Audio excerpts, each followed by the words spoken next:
الحمد لله وكفى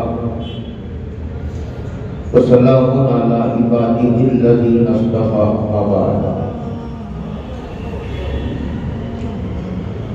أعوذ بالله من الشيطان الرجيم. بسم الله الرحمن الرحيم. قل لن يصيبنا إلا ما كتب الله لنا وعلى الله فليتوكل المؤمنون. صدق الله مولانا العظيم. قابل قدر بزرگوں، دوستوں، بھائیوں، السلام علیکم ورحمۃ اللہ وبرکاتہ.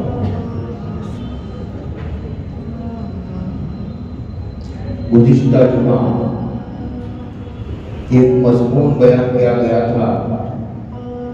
ارادہ یہ ہے کہ اس کو آج مکمل کرتے ہیں. چونکہ مختصر گفتگو ہو رہی ہے اس لیے بات ادھوری رہ جاتی ہے. مضمون یہ بیان کیا گیا تھا کہ دنیا میں ہر انسان دو حالتوں میں سے کسی نہ کسی حالت سے گزرتا رہتا ہے.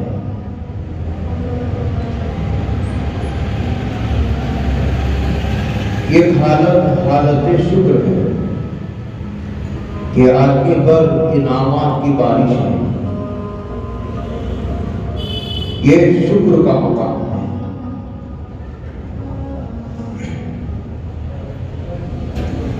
جب آدمی پر انعامات کی بارش ہوتی ہے اس وقت بھی آدمی امتحان کے دور سے گزر رہا ہوتا ہے. اس وقت آدمی کے شکر کا امتحان لیا جا رہا ہے. یہ حالت ہوتی ہے حالت صبر. آدمی پر مصیبت آ جاتی ہے. کبھی اس کے دین پر مصیبت آ جاتا ہے اور کبھی اس کی جان پر مصیبت آ جاتی ہے اور کبھی اس کی عزت و آبرو پر مصیبت آ جاتی ہے. کبھی اس کی اولاد پر، کبھی اس کے مال پر، اس کے کاروبار پر آنچ آ جاتی ہے. یہ تمام مصیبت کی اقسام. اس وقت صبر کا امتحان لیا جاتا ہے. نعمتوں کی حالت میں شکر کا امتحان اور صبر کے حالات میں صبر کا امتحان. امتحان دونوں حالتوں میں ہوتا ہے.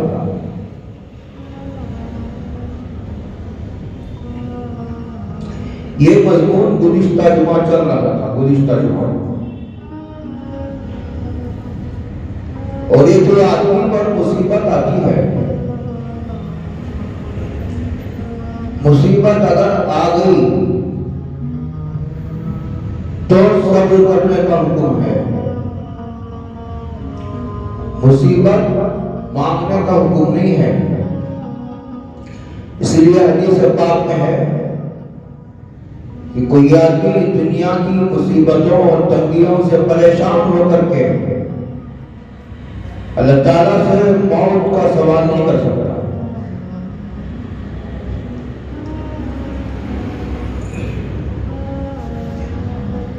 حکم تو عافیت مانگنے کا ہے کہ عافیت مانگا کرو اللہ سے. اور حدیث پاک میں ہے حضرت رسول اللہ صلی اللہ علیہ وسلم نے ارشاد فرمایا کہ بندہ اللہ سے عافیت سے بہتر کوئی چیز نہیں مانگتا. سب سے بہترین جو چیز آدمی اللہ سے مانگتا ہے وہ عافیت ہے. اگر آ گئی مصیبت تو صبر کرنا ہے. مصیبت نہ مانگنا اور نہ مصیبت کے حالات پیدا کر دینا. مصیبت موڑ دینا نہیں. آ گئی تو باوجود احتیاط کی آ گئی مصیبت۔ اس وقت میں نے قرآن کریم کی ایک آیت پڑھی ہے، آدمی احتیاط کرتا ہے، جیسے ایک آدمی اپنی صحت کی حفاظت کرتا ہے۔ اپنی صحت کی حفاظت نہ کرنا گناہ کبیرہ ہے۔ یہ اللہ کی نعمت ہے، بدن یہ مشین ہے جو اللہ نے دی ہے، کام کر رہی ہے۔ ایک آدمی ایسی چیز کھاتا ہے، ایسے کام کرتا ہے جس کی وجہ سے اس کی صحت لاس ہو رہی ہے، تو وہ گناہ ہے۔ اسی لیے ہر ایسی چیز سے اسلام منع کرتا ہے جو اس کی صحت کے لیے نقصان دہ ہو۔ لیکن ایک آدمی صحت کے اصول کو فالو کرتا ہے، اس کے باوجود بخار آ جاتا ہے، اس کے باوجود بھی آدمی بیمار ہو جاتا ہے، تو اسے اجر بھی دیا جاتا ہے اور اسے صبر کا حکم ہے۔ ایک آدمی اگر اپنی صحت کو خراب کرنے والی چیزوں کو اختیار کرنے کی وجہ سے بیمار ہو جاتا ہے تو اسے اس بیماری کا اجر نہیں دیا جاتا، بلکہ خطرہ ہے تو اس کی گرفت کی جائے۔ اس وقت میں نے جو قرآن کریم کی آیت پڑھی ہے، یہ سورہ توبہ کی آیت کریمہ ہے، اور ایک دور سے طویل مضمون ہے۔ اس مضمون میں جائے بغیر اس آیت کا مفہوم یہ ہے، اللہ کہتے ہیں آپ کہیے لوگوں سے لَن یُصِیبَنَا، یہ لَن یُصِیبَنَا ہرگز ہرگز ہم کو کوئی ایسی چیز نہیں پہنچے گی اِلَّا مَا كَتَبَ اللَّهُ لَنَا، مگر وہی چیز پہنچے گی جو اللہ نے لکھ لی ہے۔ کب لکھی ہے؟ ابھی دنیا بنی بھی نہیں تھی، اس وقت لکھی۔ لوگ یہ سمجھتے ہیں کہ اچانک مر گیا، اچانک حادثہ ہو گیا، اچانک بیمار ہو گیا، اچانک ہارٹ اٹیک ہو گیا۔ کوئی چیز دنیا میں اچانک نہیں ہوتی ہے، یہ اس وقت لکھی گئی ہے جب دنیا ابھی بنی ہی نہیں تھی۔ ما اصاب من مصیبت فی الارض ولا فی انفسکم الا فی کتاب من قبل ان نبرأها ان ذلک علی اللہ یسیر۔ اور ابھی دنیا بنی بھی نہیں ہے، اور یہ لاکھ سال بعد ایک واقعہ پیش آنے والا ہے، بعینہ ہی اس واقعہ اور اس واقعہ پیش آنے کی جگہ اور کس پر پیش آئے گا، اس کا وقت کیا ہوگا، وہ سب لکھا ہوگا۔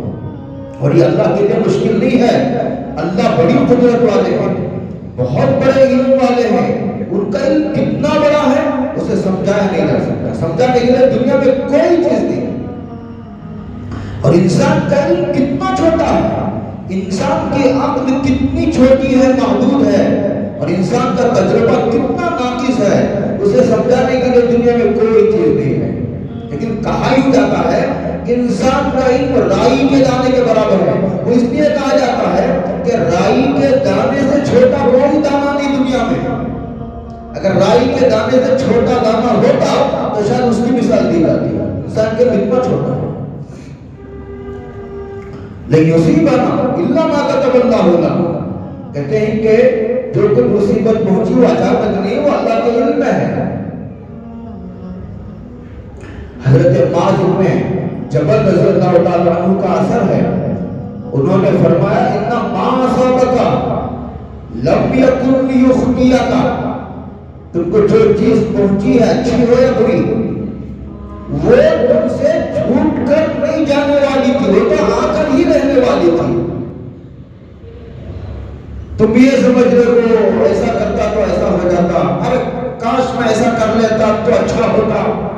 یہ کاش یہ شیطان کی پیداوار ہے، اس کی کوکھ سے جنم لینے والا جملہ ہے۔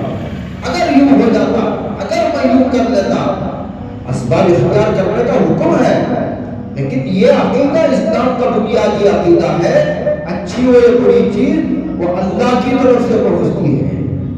اچھی چیز پہنچی شکر کرو، اپنے کمالات پر نظر نہ کرو، بری چیز پہنچ گئی تو غم نہ کرو، لکھنا پاسو والا مافاتا ہو گیا۔ یہ تقدیر کے عقیدے کا مقصد ہے، تقدیر کے عقیدے کا منشا یہ ہے کہ جو چیز ہاتھ لگی اسے اللہ کی طرف لوٹو، اللہ نے دی ہے، میں اس کا حقدار نہیں تھا، اللہ نے دولت دی، اللہ نے علم دیا، اللہ نے صحت دی، اللہ نے خوبصورتی دی، اللہ نے عزت دی، یہ اللہ کی طرف لوٹاؤ۔ اگر نقصان ہو گیا تو یوں سمجھو کہ تقدیر میں ایسے لکھا ہوا تھا زیادہ غم نہ کرو، وَلَا تَفْرَحُوا بِمَا آتَاكُمْ وَاللَّهُ لَا يُحِبُّ كُلَّ مُخْتَالٍ فَخُورٍ۔ یہ عقیدہ تقدیر کا منشا اور مقصد ہے۔ گزشتہ جمعہ جو بات پھیل گئی تھی اب اسے میں سمیٹتا ہوں۔ ایسا دیکھو جو مصیبت آتی ہے، ایک باکمال شیخ ہے، بشرطے کہ وہ شیخ ہو، وہ مرشد ہو، وہ اتنے دور کا دیکھتا ہے، مجھے عوام کے مجمع میں کہتے ہوئے ڈر بھی لگتا ہے کہ یہ پتہ نہیں کیا عقیدہ بنا لے بزرگوں کے بارے میں۔ بزرگان دین قیامت کی صبح تک رہے گی، یہ قرآن کریم کے پیشن گوئی، یہ امام راضی کا فیصلہ ہے۔ امام راضی نے لکھا ہے کہ قرآن نے اس کی پیشن گوئی فرمائی ہے کہ یہ اولیاء اللہ کا طبقہ قیامت کی صبح تک رہے گا۔ وَكُلُّ مَا ثَابِتًا۔ ایک باکمال شیخ فیصلے لیتا ہے، مرید کو نہیں سمجھ میں آتا، مرید اندھا ہوتا ہے، کوئی بچہ ہے، چھوٹا بچہ ہے، باپ نہ عالم ہے نہ درویش ہے، لیکن باپ اپنی عقل و تجربے کی بنیاد پر جو فیصلے لیتا ہے اس کے چھوٹے بچے کو نہیں سمجھ میں آتا۔ شیخ تو بہرحال شیخ ہوتا ہے، باکمال استاد ہوتا ہے، اس کے فیصلے نہ شاگرد کو سمجھ میں آتے نہ مرید کو سمجھ میں آتے ہیں، جبکہ دونوں مخلوق ہیں، مخلوق ہونے میں دونوں مشترک ہیں۔ یہاں تو مسئلہ خالق و مخلوق کا۔ ایک بزرگ نے بڑی پتے کی بات کہی، انہوں نے کہا اگر یہ کائنات کا نظام ہمارے ہاتھوں میں دے دیا جائے اور اس کی حکمتیں سمجھا دی جائے، ہم بھی وہی فیصلہ لیں گے جو اس وقت اللہ نے دیا،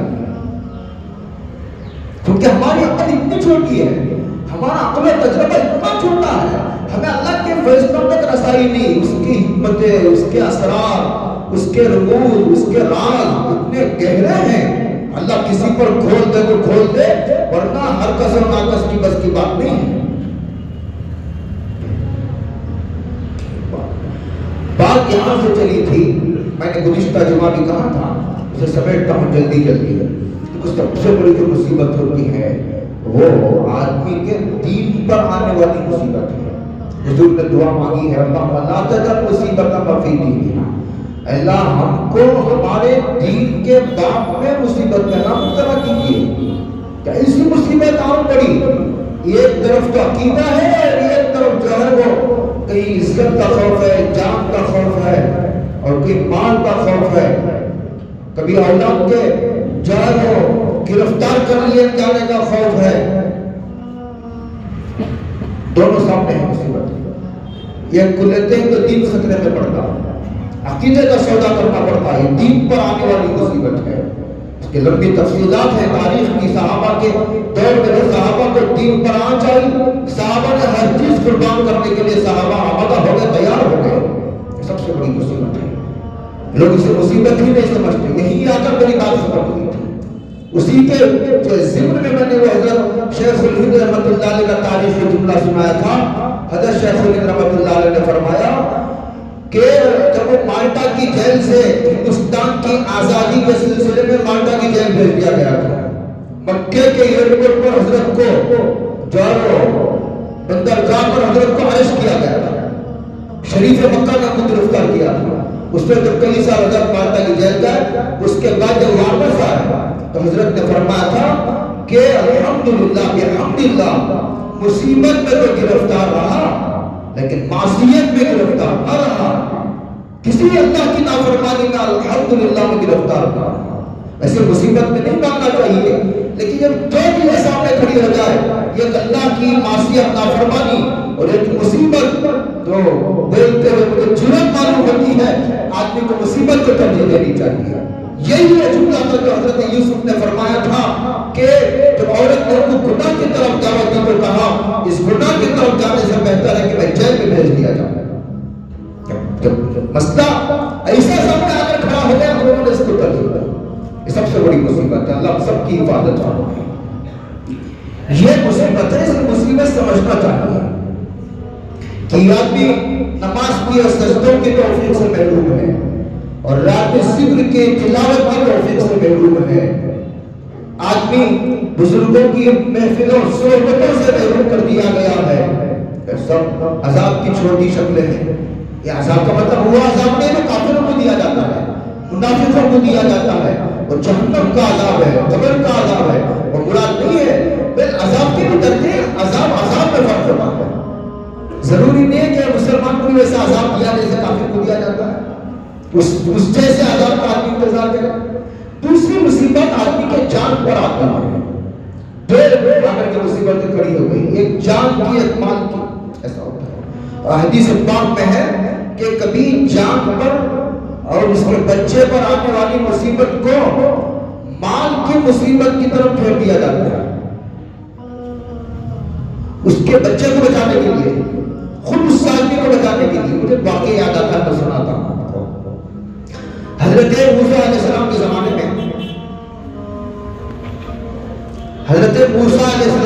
میں ایک آدمی نے حضرت موسیٰ کی خدمت میں آ کر درخواست کی، حضرت دعا فرما دیجیے کہ مجھے جانوروں کی زبان سمجھ میں آنے لگے۔ انہوں نے کہا کہ بھائی یہ تیرے لیے مناسب نہیں معلوم ہوتا۔ انہوں نے کہا کہ وہ اصرار کرنے لگا، اس نے اصرار کی کر دیا، تو ہاتھ اٹھا دیا، نبی یہ وقت ہے، دعا قبول ہو گئی۔ اب اسے جانوروں کی زبان سمجھ میں آ رہی ہے، تو اس کے گھر میں ایک مرغا بھی تھا، ایک کتا تھا جو اس نے پال رکھا تھا۔ جب دسترخوان پہ بچی ہوئی چیزیں اس نے باہر لا کر پھینکی تو مرغا بھی آیا اور کتا بھی آیا۔ مرغے نے کتے سے درخواست کی، بھائی آج یہ بہت بھوکا ہوں، مجھے کھانے دے دو، کل اس گھر مالی کے مکان کی بکری مرنے والی ہے۔ میں نے کہا بہت اچھا۔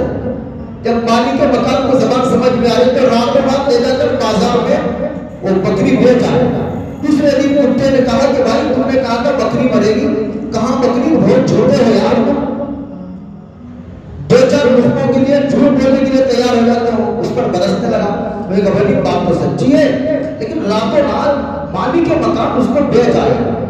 پھر کہا گھبرانے کی بات نہیں، آج مالی کے مکان کی گائے مرنے والی ہے۔ کہا بہت اچھا۔ جب یہ معلوم سنا راتوں رات لے جا کر گائے بھی بیچ آیا۔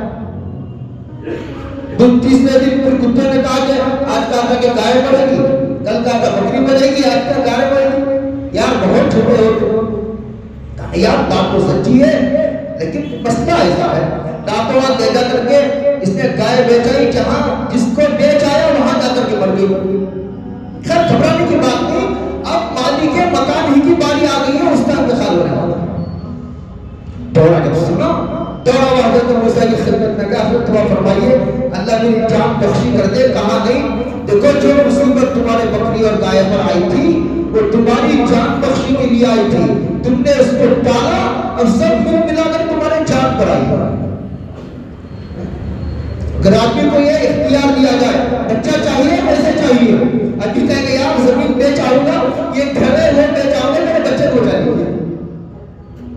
یہ جان اور مال کی تقسیم، آدمی کی عزت تو آدمی پر بھی آنچ آ جاتی ہے، اور مصیبت سے بھی بڑی مصیبت ہوتی ہے۔ ہم کو واقعات الٹا کرنے کی عادت ہے۔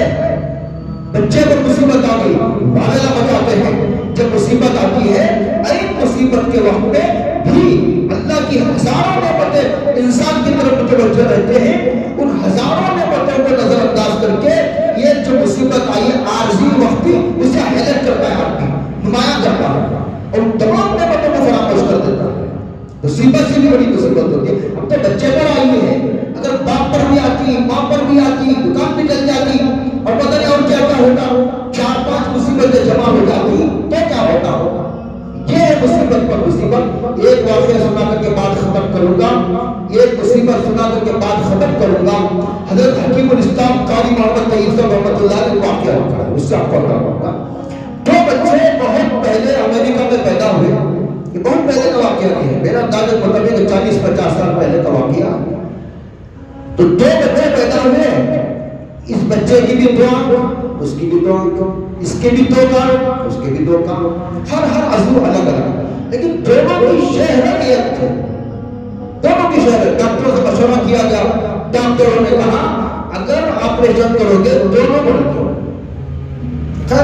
وہ بڑھتے رہے، دونوں کے جذبات بھی الگ، ایک انجینئر بنا اور ایک عالم بنا، بڑے ہو گئے۔ تو جو انجینئر تھا وہ اس کو بڑا کوستا میں، یار تم میرے ساتھ لگے ہو، جہاں بھی جانا ہے تم کو لے کر جانا بڑی مصیبت یا کو سمجھاتا بھائی اللہ تعالیٰ کی فیصلے کہ حکمت پر مبنی ہوتے ہیں، ہمیں اعتراض نہیں کرنا چاہیے، صبر سے استقامت سے کام لینا چاہیے۔ صوفیہ یہاں اس بات پر بڑی بحث ہے کہ اللہ کے راستے کی سب سے آخری منزل کیا ہے۔ جمہور محققین کی رائے یہ ہے اللہ کے فیصلوں کے سامنے سر جھکا دینا اور اف تک نہ کہنا، یہ اللہ کی راہ کی آخری منزل ہے۔ جیسے میت نہلانے والے کے ہاتھ میں بے اختیار ہو جاتا ہے، انسان کو اللہ کے فیصلوں کے سامنے بے اختیار ہو جانا، متاع جان کسی کو سونپ کر مجبور ہو جانا، متاع جان کسی کو سونپ کر مجبور ہو جانا۔ سید عمر کبیر رفاعی نے پر خدا کو خواب میں دیکھا، خدا نے ان سے پوچھا احمد پوچھو کیا پوچھتے ہو؟ عبد القادر جیلانی رحمۃ اللہ علیہ کے ہم اثر بزرگ ہیں، پوچھو کیا پوچھتے ہو؟ تو انہوں نے کہا اريد اللہ اريد، میں یہ چاہتا ہوں کہ میں کچھ بھی نہ چاہا کروں، جو آپ کی چاہت وہ مجھے منظور ہے، جو آپ کی مرضی میں اس پر قربان ہوں۔ دو بچے پیدا ہوئے، اچھا وہ شکایت کرتا یار تم بڑے، میں بڑا منحوس ہوں، تم کو اللہ نے میرے ساتھ لگا دیا۔ وہ عالم جو تھا اس کو اپنے عالم بھائی کو کوستا تھا، اس میں سمجھاتا تھا بھائی مصیبت سے بھی بڑی مصیبت ہوتی ہے، اس کو سمجھ میں نہیں آتی۔